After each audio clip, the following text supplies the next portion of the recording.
आईबापाची पुण्य जर मागं असेल ना तर एखाद्याचं नशीबच उजळत. त्याला लोकांनी किती नावं ठेवू द्या, किती शिव्या देऊ द्या, फक्त आपल्या मागं आईबापाची पुण्य असावी लागते.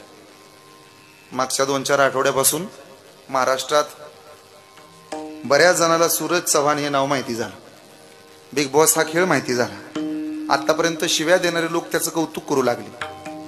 का कौतुक करतायत त्याचं माहित आहे. बिग बॉस मध्ये तो चांगला खेळतोय म्हणून नाही, तो नीतिमत्ता स्वच्छ ठेवून वागतोय म्हणून. कुठल्या खेळणाऱ्या त्या आया बहिणीला तो हात नाही लावत, स्पर्श होऊ देत नाही.